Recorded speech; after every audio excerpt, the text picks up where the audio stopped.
सानी इंटरनेशनल हज उम्रा टूर्स एंड ट्रैवल्स। हज उम्रा जाने के ख्वाहिशमंद हजरात स्क्रीन पर दिए गए नंबर्स पर कॉल करें। इस स्टेज पर तशरीफ फरमा अहले इल्म फज़ल हजरात और सामने बैठे मुअज़्ज़ज़ सामीन किराम,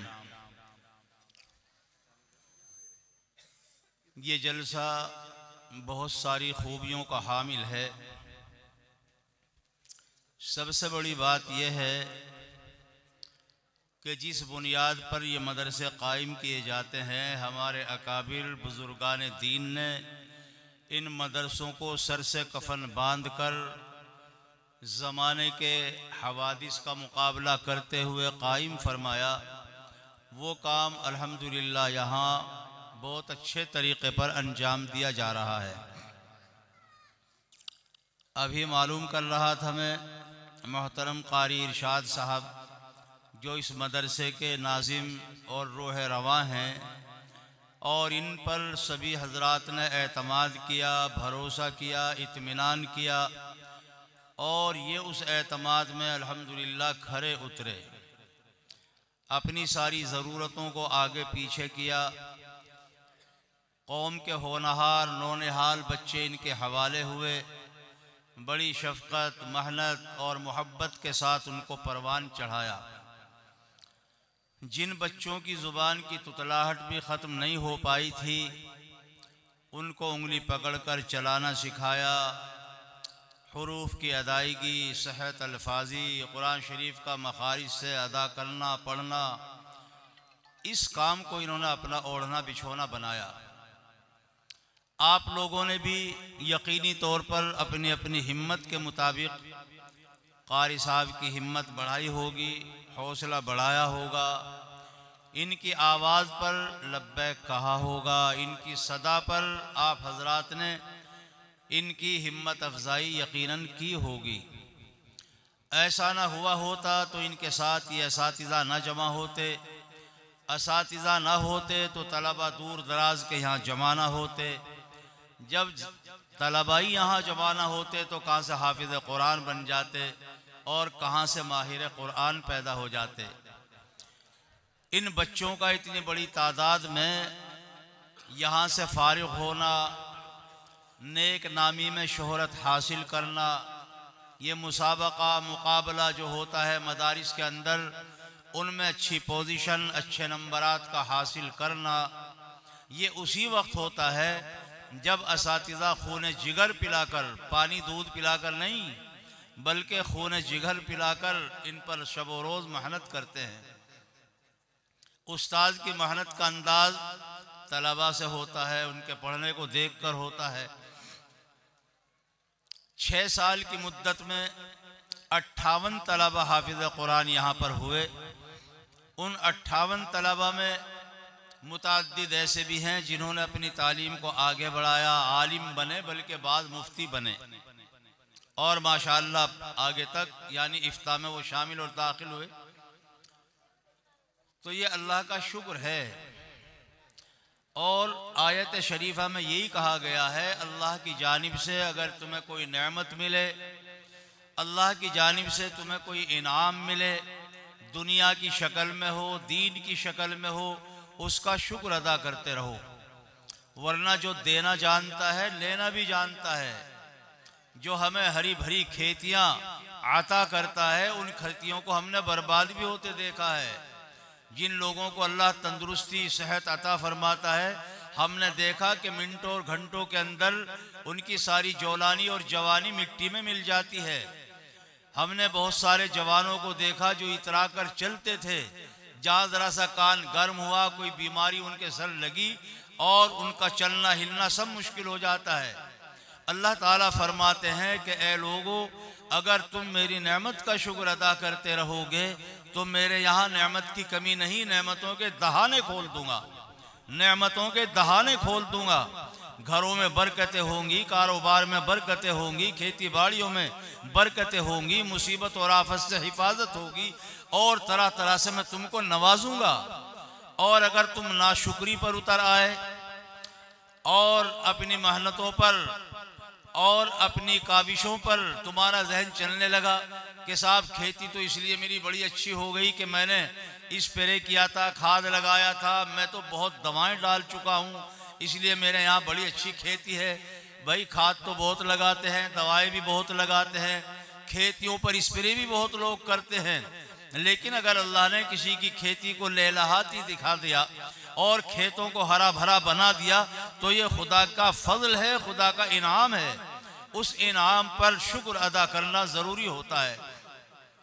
अल्लाह ने घर में किसी को बच्चे अता फरमा दिए, अब आदमी बच्चों को देखकर, खुशहाल देखकर कहता है अल्हम्दुलिल्लाह, ये भी अल्लाह का शुक्र अदा कर रहा है। अल्लाह की बहुत बड़ी नेमत है। दुनिया की बरकत हो, दुनिया की नेमत हो या आखिरत की नेमत हो, तमाम की तमाम नेमतों पर अल्लाह का शुक्र अदा करना ज़रूरी है। लेकिन हम लोग, मेरे भाइयों और बुज़ुर्गों, दुनिया की नेमतों को, दुनिया की दौलतों को तो दौलत समझते हैं, आखिरत की दौलत और आखिरत की नेमत की हम लोगों से बहुत कम कदर होती है। हालांकि एक मुसलमान के वास्ते ये ज़रूरी है कि ये दुनिया तो ज़िंदगी, दुनिया की ज़िंदगी तो फ़ानी है, आज नहीं तो कल, और साल 2 साल के बाद फनाई हो जाती है। ये जैसी भी कड़वी कसीली गुजरती है, गुजर जाती है। लेकिन आखिरत की जो दायमी ज़िंदगी है, मुसलमान की कामयाबी यही है कि आखिरत की ज़िंदगी उसकी सदाबहार हो जाए, वो खुशहाल हो जाए। वैसे हमें दोनों ही तरह की दुआ के लिए हुक्म किया गया है, रब्बना आतिना फिद दुनिया हसना व फिल आखिरति हसना। ए अल्लाह, ए हमारे रब, हमें दुनिया में भी इज्जत अता फरमा, दुनिया में भी दौलत अता फरमा, नेमत अता फरमा, राहत अता फरमा, और आखिरत में भी हमारी मग़फ़िरत फरमा और हम पर फजल फरमा। तो दुनिया के एतबार से भी, दीन के एतबार से भी हमें पाबंद किया गया कि दुआ करते रहा करो। मैंने जो ये आयत पढ़ी यहाँ, और अल्लाह ने मेरे जहन में ये आयत डाली, इसीलिए डाली कि घंटों हो गया मौसम की बेएतदाली, बारिश का बार बार रुकना आना, और इन हजरात का आप लोगों के बैठने के लिए इंतज़ाम में लगे रहना कि इनके कानों में कुछ दीन की बातें पड़ जाएं, वरना तो इन्होंने तो अपना मुसाबका कराया, बड़ी नेक नामी के साथ अंजाम को पहुंचा, और कई एक और काफ़ी बच्चे माशाअल्लाह अच्छी पोजीशन हासिल कर चुके हैं जिनको इनामात से नवाजा जाएगा। तो ये इनामात तो बच्चों की हौसला अफजाई के लिए है, ताकि ये बच्चे पढ़ें, और जो बच्चे अभी यहाँ तक नहीं पहुँच पाए हैं वो बच्चे कोशिश करने लगे, मेहनत करने लगे। और ये तरीक़ा हमारे इलाक़े में सबसे पहले हमारे उस्ताद मोहतरम हज़रत अल्लामा रफ़ीक़ साहब नव्वरल्लाहु मरक़दहू ने जारी फरमाया था।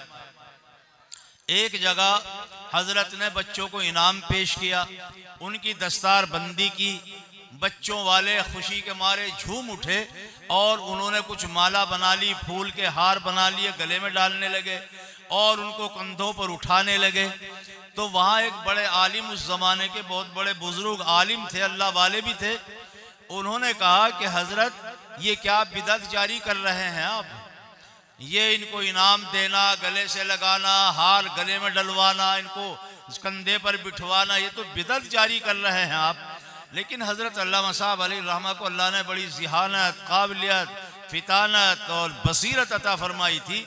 हज़रत अल्लामा साहब ने बरजस्ता फरमाया कि हज़रत ठीक कह रहे हैं आप, मैं जानता हूँ कि ये बिदअत है, लेकिन मैं ये भी जानता हूँ बिदअत की कितनी किस्में हैं और बिदअत कितनी तरह की होती है और कौन सी बिदअत की इजाज़त नहीं है, और मैं ये भी जानता हूँ कि किस बिदअत की इजाज़त होती है। आपने देखा होगा जब से हमने ये तरीक़ा हौसला अफजाई का शुरू किया है, जहाँ पर बच्चे हाफिज़ कुरान का नाजरा पढ़ने वाले भी नहीं मिलते थे और बच्चियाँ नाजरा पढ़ने वाली मुयस्सर नहीं आती थी, उन्हीं जगहों में जब हमने ये सिलसिला शुरू किया बच्चों की हौसला अफजाई का, उनकी पगड़ी का, उनकी दस्तार बंदी का और उनके एजाज़ का, उनको कंधे पर उठाने का, तो बच्चों में एक हैजान पैदा हो गया, बच्चों के अंदर खुशी की लहर दौड़ गई और वो बच्चे जो पीछे होते हैं उनकी लाइन लग गई कि इंशाअल्लाह अगले जलसे के अंदर हमारी भी दस्तार होगी और हम पूरी मेहनत करेंगे। आज आप देख रहे हैं कि ये दर्जनों की तादाद जो हाफिजों की बनी है, ये हौसला अफजाई की वजह से बनी है। अब ये अल्लाह वाले सीधे भी होते हैं और हक परस्त भी होते हैं, वो अपनी बात पर अड़ते नहीं। उन्होंने फरमाया कि अल्लामा साहब आपने बिल्कुल सही फरमाया, और मेरी नज़र वाकई यहाँ नहीं थी जहाँ आपकी नज़र काम कर रही है। देहात के अंदर इन तलबा का पैदा कर देना, इन बच्चों का हाफिज़ कुरान बनाना और बच्चियों को इल्म से फजल से आरास्ता कर देना, ये सब इसी हौसला अफजाई की बरकत है और आपने बड़ा अच्छा किया। तो यहाँ पर भी माशाअल्लाह सालाना इनका मुसाबका होता है, बच्चों की हौसला अफजाई होती है और इलाके के बहुत सारे मदरसों से बच्चे आते हैं यहाँ पर अपनी मेहनतों का, सलाहियतों का और कोशिशों का, इस्तेदाद का मुजाहरा करते हैं वो, और अनोखे अंदाज के सवालात का जवाब देते हैं। लेकिन वही तो बच्चे जवाब देते हैं जिन्होंने मेहनत की होती है। तो माशाअल्लाह कहीं एक बच्चे पोजीशन लाए, मुझे दिखाया जा रहा था अभी कतबा कि यहाँ के पढ़े हुए कुछ बच्चे अक्कल कुआ भी गए, फिर दूसरी जगहों पर भी गए, वहाँ भी उन्होंने आपके गांव का, आपके मदरसे का नाम रोशन किया। वहाँ ये नहीं पूछा जाता इनसे तुम किसके बच्चे हो, वहाँ ये नहीं पूछा जाता तुम कहाँ के रहने वाले हो, वहाँ ये पूछा जाता है कि तुम पढ़कर कहाँ आए हो। जब इस मदरसे का नाम आता है, आपके गांव का नाम आता है, तो दुनिया के कोने कोने पर इसकी नेक नामी की शोहरत कानों से सुनी जाती है। ये अल्लाह का इतना बड़ा इनाम है कि इसका अंदाज़ा नहीं किया जा सकता। और जितना बड़ा इनाम होता है, अल्लाह की जितनी बड़ी नेमत होती है, उसकी शुक्रगुजारी और उसका शुक्र अदा करना भी इतना ही ज़रूरी हो जाता है।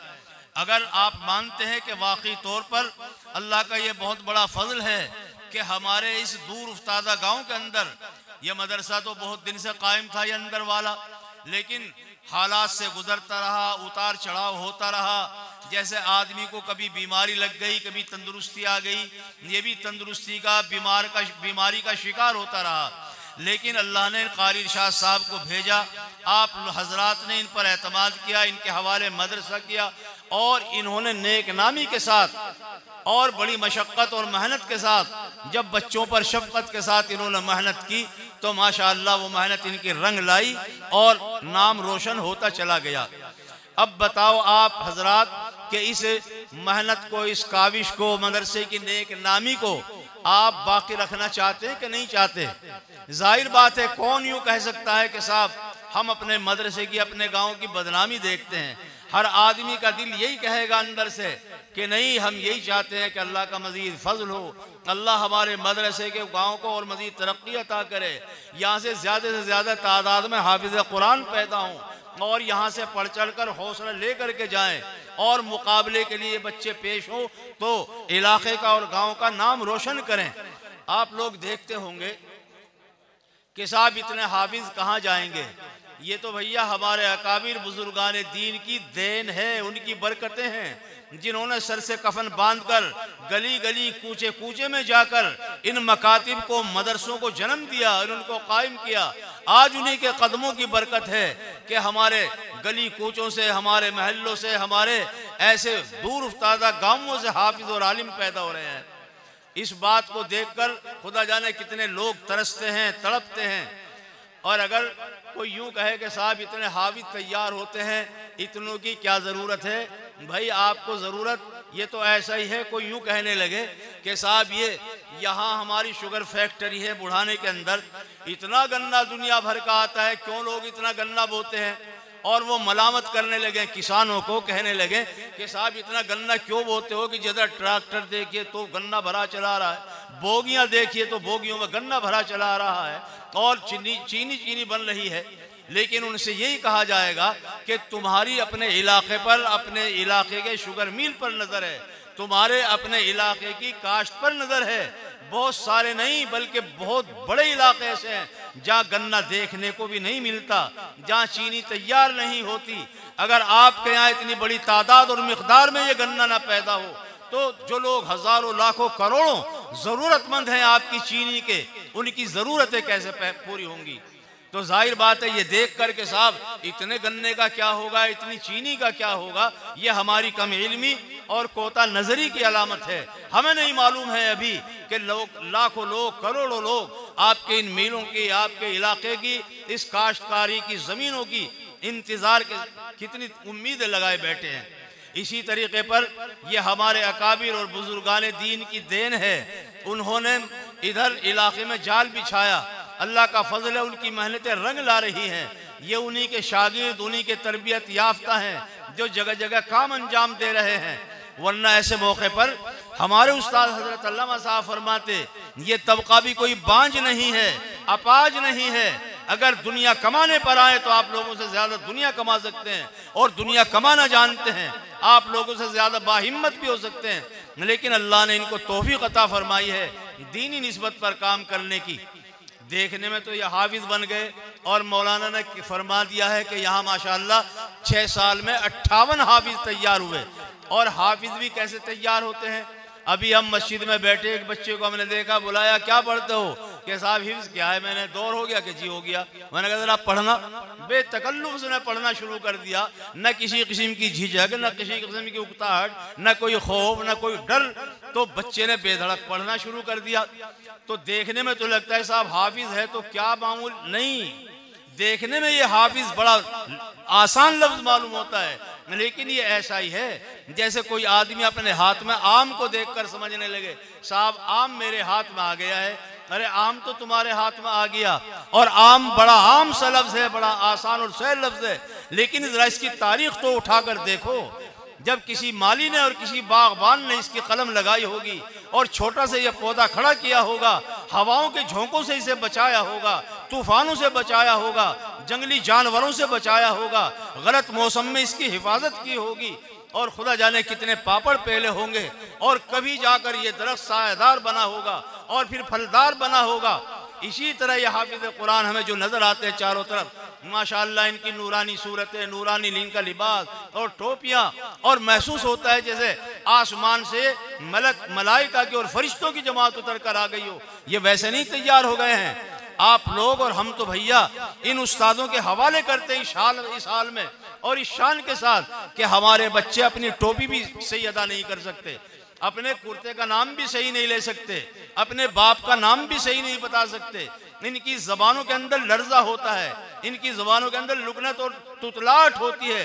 कितनी मेहनतों के साथ इनको ये परवान चढ़ाते हैं, और बहुत बड़ी कोताही है, बहुत बड़ी गलती है जिन लोगों के अंदर ये ख्याल परवान चढ़ रहा है, और वो कहते हैं कि साहब मदरसों में तो तनख्वाहें मिलती हैं, ये दीन की क्या खिदमत करते हैं, तनख्वाह लेते हैं, काम चलाते हैं, अगर दीन की खिदमत होती तो तनख्वाह क्यों लेते?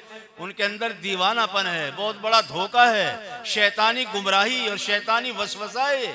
मैं जरा मालूम करना चाहता हूँ, नौकरों का हाल भी हम देखते हैं, मुलाजिमों का, खादिमों का हाल भी हम देखते हैं। वक्त पर आएंगे, वक्त से पहले चले जाएंगे, उन्हें काम से कोई मतलब नहीं होगा, साइन करेंगे, दस्तखत करेंगे और चले जाएंगे हाजिरी लगाकर। उनको इससे मतलब नहीं होगा कि कौम के बच्चे हमारे हवाले थे, हमने क्या किया क्या नहीं किया। इनको तो जरा देखिए आप आकर, ये तहज्जुद के वक्त उठ जाते हैं, सवेरे बच्चों को उठाते हैं, ये बच्चों को तैयार करा के सबक सुनते हैं, जरा सा वक्फा मिलता है तो सबकन पारा हो जाता है, फिर जरा फुर्सत हुई तो इनको नाश्ता करा दिया जाता है, फिर उर्दू के घंटे इनके शुरू हो जाते हैं, फिर दोपहर में खाना खाते ही शाम की तैयारी लग जाती है, शाम में सब शाम का पारा सुनते हैं, इनका उर्दू का कराते हैं, फिर असर के बाद जरा सा चहलकदमी का मौका देते हैं, और मगरिब के बाद फिर लेकर इनको बैठ जाते हैं, खाना खाते हैं, ईशा पढ़ते हैं, फिर ईशा के बाद इन बच्चों को लेकर बैठ जाते हैं। दुनिया की जमीन पर क्या कोई ऐसा मुलाजिम देखा है जो तहज्जुद से लेकर रात के 11-12 बजे तक अपनी जान को खपाता हो और करता हो? और कितने बेबाक हैं वो लोग जो ये कहते हैं कि साहब मदरसों में तो तनख्वाहें लेकर पढ़ाते हैं, ये दीन की क्या खिदमत करते हैं। और खादिम किसे कहते हैं? ये मुलाजिम नहीं है, ये खादिम है। इनकी हमें जितनी इज्जत करेंगे इंशाअल्लाह ताला हर एतबार से, दुनियावी एतबार से, दीनी एतबार से फ़ायदा पहुंचता रहेगा। घर घर का नाम रोशन होगा इंशाअल्लाह। इस गांव का नाम जैसे रोशन हो रहा है उसमें और तरक्की होती हुई चली जाएगी। तो मैंने ये आयत आपके सामने पढ़ी, लइन शकरतुम लाज़ीदन्नकुम, ऐ लोगो अगर तुम मेरी नेमत का शुक्र अदा करोगे, मेरे यहाँ दौलत की कमी नहीं, नेमत की कमी नहीं है, मैं तुम्हारे लिए नेमतों के दहाने खोल दूंगा, तुम संभाल भी नहीं पाओगे। अना इंद ज़न्नी अब्दी भी हदीस में फरमाया जाता है, अल्लाह फरमाते हैं मैं अपने बंदे के गुमान के साथ हूँ। जैसा अल्लाह जैसा बंदा अल्लाह की शान, अल्लाह के बारे में गुमान कर लेता है, अल्लाह उसके गुमान के मुताबिक फैसले फरमा देता है। तो भैया अभी अभी हमारे नाज़िम साहब आपको याद दिला रहे थे, आपकी मस्जिद आपको याद दिला रहे थे, मस्जिद का मदरसा और मदरसे का सहन और वहाँ की बेकसी बेहाली। हम घरों में गए तो माशाअल्लाह घरों के अंदर फर्श हैं, टाइल लगे हुए हैं और नज़र डाली तो माशाअल्लाह चमकते दमकते नज़र आ रहे हैं। और अगर नहीं नज़र आया चमकता हुआ तो ये अल्लाह का घर चमकता हुआ नज़र नहीं आ रहा है। अगर नहीं आया चमकता हुआ तो अल्लाह के रसूल का घर चमकता हुआ नज़र नहीं आ रहा है। मेरे भाइयों, हम अपने मकानों को, दुकानों को और घर को, घेर को, बैठकों को कितना ही बना लें, मा इंदकुम यनफदु व मा इंदल्लाहि बाक़। अल्लाह ने फरमा दिया जो तुम्हारे पास है वो तुम्हारे औलाद के पास जाएगा, लेकिन एक दिन ख़त्म होने वाला है। और जो अल्लाह की दीन की निस्बत पर तुम खर्च करोगे वो हमेशा बाकी रहने वाला है। और फमन यामल मिस्काल ज़र्रतिन खैरन यरा, कल क़यामत के दिन तुम्हें उस नेकी का भी सवाब मिलेगा, भलाई मिलेगी और उसका अजर मिलेगा जो तुमने छोटी से छोटी नेकी भी की होगी। हम घर बनाते हैं, हमें उस वक्त तक चैन नहीं आता जब तक कि वो घर की तामीर मुकम्मल नहीं हो जाती। हमें चैन नहीं आता जब तक लिपाई नहीं हो जाती। हमें इत्मीनान और सुकून नहीं होता जब तक उसकी पुताई नहीं हो जाती, उसका फर्श नहीं हो जाता, उसके जंगले नहीं लग जाते। मस्जिद में देखिए तो भैया वो मस्जिद आपके जंगलों को तरस रही है, पुताई उसकी नहीं है। क्या यहाँ बिल्कुल दिवालियाँ निकल गया क्या इस गांव के अंदर? आप जाइए दूसरे गांव के अंदर, वो भी किसान हैं, लेकिन वो कितने अच्छे किसान हैं जो खेती आने से पहले पहले अपनी फसलों का हिसाब कर डालते हैं। उनके घरों के अंदर गन्ने की पूरी फसल नहीं आती, वो अंदाज करके अल्लाह के रास्ते में खर्च करते हैं। अगर 40,000 का उनके यहाँ तो 1,000 निकाल कर दे देते हैं। हजरत अल्लामा साहब ने एक दफ़ा बड़ी अजीब बात फरमाई थी कि हम बचपन से ये सुनते चले आते हैं, साहब नया गल्ला जब आता है तो नए गल्ले की वजह से पेट में गरमाहट शुरू हो जाता है, गड़बड़ाहट शुरू हो जाती है और लोगों को दस्त लग जाते हैं, पेट उनका चल जाता है। हजरत अल्लामा साहब ने फरमाया कि लोग दवा दारू में लग जाते हैं। और फिर फरमाया मैं तुम्हें दवा बताऊं तुम्हें दवा। हजरत ने फरमाया अगर दवा पूछना चाहते हो, माएँ बहनें बहुत बड़ी तादाद में मौजूद थी, माओ बहनों को कहना चाहता हूँ जो नया गल्ला तुम्हारे यहाँ आए जब तक उसका 40वां ना निकल जाए उसको कतन न पकाना कह देना, पहले इसका 40वां निकालो, जब इसका हम पीसना करेंगे, जब इसका आटा बनेगा, जब रोटी मिलेंगी इसकी, और तुम तजर्बा करके देख लो, इंशाअल्लाह इस रोटी में बरकत होगी, सेहत होगी, इस रोटी में तंदुरुस्ती होगी, न तुम्हारे घरों में पेट में गड़बड़ होगी और न तुम्हारे घरों के अंदर बेबरकती आएगी।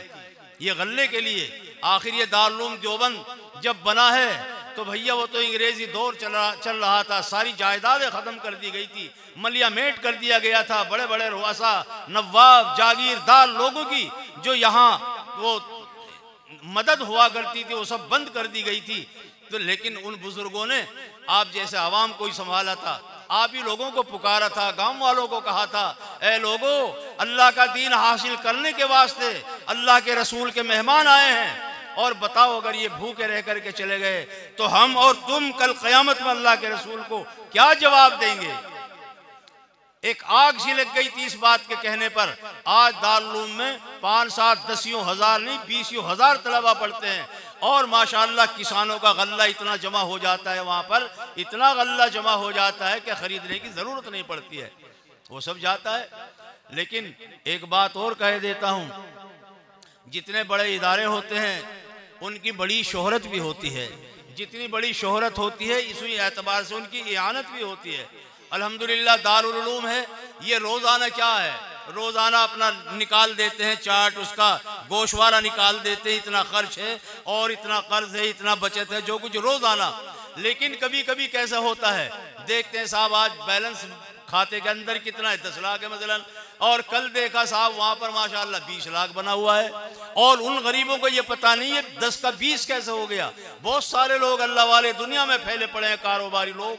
तो हजरत अल्लामा साहब ने ये भी बात फरमाई थी और मेरे कान ऐसा महसूस कर रहे हैं, पांचरी के अंदर ये फरमाया था जैसा कि मेरे कान अभी सुन रहे हैं। हजरत ने फरमाया ठीक है बड़े मदरसों की मदद करनी चाहिए, लेकिन यहाँ की मदद करना ये कुरान और हदीस की रोशनी में ये फ़र्ज़ है, वो वाजिब हो सकता है, वो सुन्नत हो सकता है, वो मुस्तहब हो सकता है, लेकिन आप लोगों के यहाँ अमल करना ये फ़र्ज है।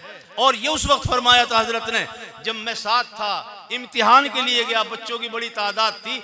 बच्चे ऐसे थे कि उनके सरों पर टोपियां नहीं थी, कुछ बच्चे ऐसे थे उनके पैरों के अंदर चप्पलें नहीं थी, और दरसगाहों के अंदर ना कोई फर्श था, टाट नहीं था, वो कच्ची जमीन पर बैठे हुए थे। उनके कायदे सिपारे रखने के लिए तिपाहियां उनके सामने नहीं थी। हजरत अल्लामा साहब ने फरमाया, मैं कुरान और हदीस की रोशनी में कह रहा हूँ, इसका इंतजाम करना इस इदारे का तुम्हारे जिम्मे फर्ज है। उन इदारों की, बड़े इदारों की जो खिदमतें होती हैं आलमी तौर पर होती हैं, अल्लाह का फजल है, उनकी शोहरत भी है, मकबूलियत भी है, उनकी आनत भी है। मैं रोक नहीं रहा हूँ कहीं से, लेकिन पहले भैया फ़र्ज अदा किया जाता है, इसको फ़र्ज समझा जाए। आपके यहाँ जो गल्ला आ रहा है, आपके जहाँ फसलें आ रही हैं, गन्ने की फसल आ रही है, क्या अपने दिल पर हाथ रखकर आप में से कोई ये कह सकता है कि मैंने इस साल जितना गन्ना अपनाया हुआ है, मैंने अल्लाह को हाजिर नाजिर समझकर 40वां निकाल दिया है उसका? अगर किसी के यहाँ 20 लाख का ईख हो गया, 10 लाख का ईख हो गया, तो क्या उन्होंने साहब 50,000 25,000 रुपए निकाल दिए हैं? उनका दिल कहेगा कि नहीं निकाले हैं। जब नहीं निकाला है तो अल्लाह तो कह रहा है मेरी नेमतों का शुक्र अदा करो। नहीं शुक्र अदा करते हो तो जिस तरह मैं देना जानता हूँ, लेना भी जानता हूँ, ले भी लूंगा। उसको लेते हुए देर नहीं लगती। घर में एक बच्चे का कान गर्म हो जाए, ले जाएंगे शाहपुर, ले जाएंगे बुढ़ाना, ले जाएंगे मुजफ्फरनगर, वो उसको साहब रवाना कर देंगे दिल्ली, और दिल्ली जाते ही साहब हमारी खलबली मच जाएगी, घर का सारा सादा इकट्ठा, और सालों की हमारी कमाई सब वहाँ, और कर्जमंद हो जाएंगे। तो ये सब अल्लाह का निज़ाम है। मैं डरा नहीं रहा हूँ, मैं मुतवज्जे कर रहा हूँ। आखिर ये क्या वजह है? माशाअल्लाह यहाँ के दिल्ली में लोग आबाद हैं, यहाँ के नौजवान बड़ी तादाद में मुलाजिम हैं, यहाँ पर ठेकेदार, काश्तकार, जमींदार, जिम्मेदार, दौलतमंद। आखिर ये दौलत काहे के लिए अल्लाह ने हमको दी है? तो मेरे भाइयों और बुजुर्गों, ये बात सुनकर जो कही जा रही थी और अपनी आंखों से देखकर, एक तरफ तो मुझे खुशी हो रही है कि बड़ी बेकसी बेबसी की हालत में अपने निज़ाम को लेकर बैठ गए हैं। ये नहीं ये परवाह है कि इनके नीचे फर्श है कि नहीं इनको ये परवाह है साहब इस बगैर लिपाई की तामीर में भीड़ और ततैये ना भी आ जाए, बच्चों को भी काट लें। लेकिन ये हमारा अपना फर्ज था, अपना फर्ज था ये। बस मैं अपनी बात को यहीं पूरी करके कासमी हज उम्रह टूर्स एंड ट्रेवल्स हज उम्रह और दीगर मुकद्दस मुकामात की जियारत का भरोसेमंद मरकज हज उम्रह जाने के ख्वाहिशमंद हजरात स्क्रीन पर दिए गए नंबरात पर कॉल करें।